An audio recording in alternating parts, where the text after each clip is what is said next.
Kathryn Hills here from the EUPISD Lifespan Program, and today we're going to be making 10-minute corn succotash. This is a super simple, nutritious recipe that I'm sure your family will love. Corn sometimes gets a bad rap that it's not nutritious, but it actually is a great source of B vitamins, which are essential for your overall health, as well as giving you energy.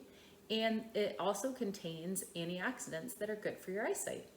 So we're going to start with a pot, and then we are going to put about 2 tablespoons of olive or cooking oil. It does not have to be olive oil. If you do not have olive oil, you can use whatever oil you have at your house. It could be canola or vegetable or coconut.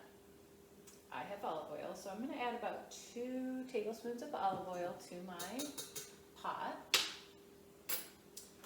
Turn that on about medium heat. I'm going to let that oil heat up just a little bit and then we'll be back, okay? Okay, so our oil has been heating up for a little bit, and I think that it's warm enough that we can add our onion and our jalapeno to this oil. Yep, here it's sizzling.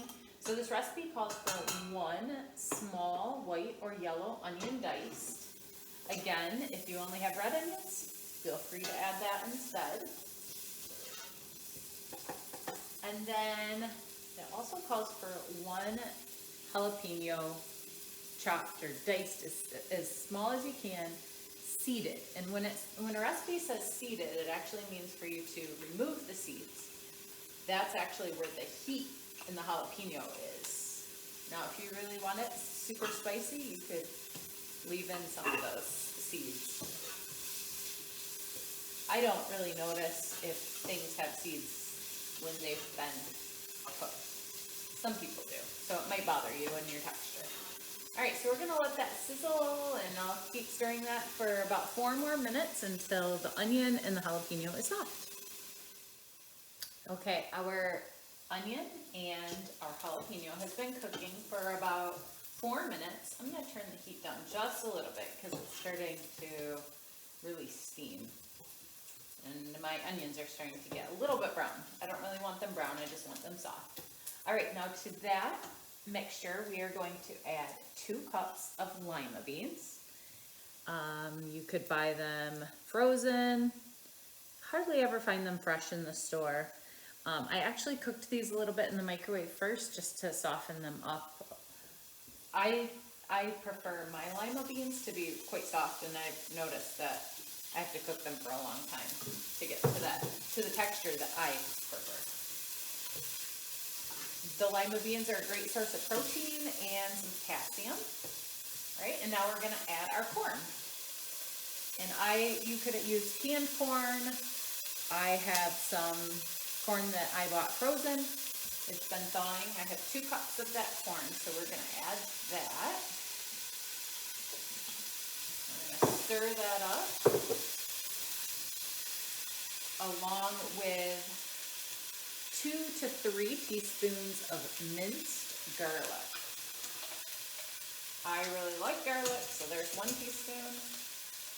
Actually getting near the bottom of this container, so that's about 2. There's just a little more than 2 teaspoons of garlic left in here.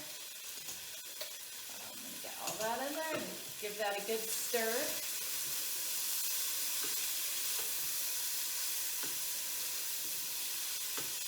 Now that's quite warm, and the last ingredient that we're going to add is our diced tomatoes. Now the recipe calls for 2 medium-sized diced tomatoes or a can of diced tomatoes. I actually had some smaller tomatoes, yellow, orange, and red, and so I just cut about what I thought was 2 medium-sized tomatoes. So we're going to add those in there.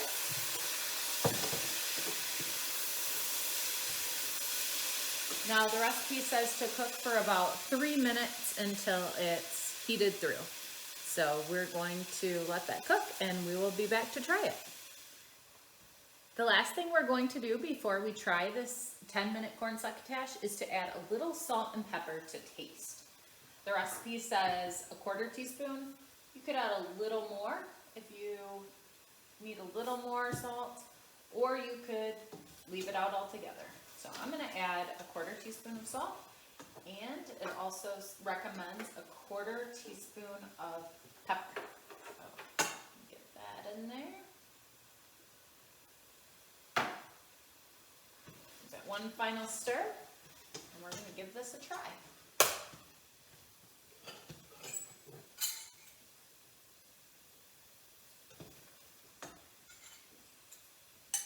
We have our onions, our corn, our jalapenos, and our tomatoes, along with our lima beans.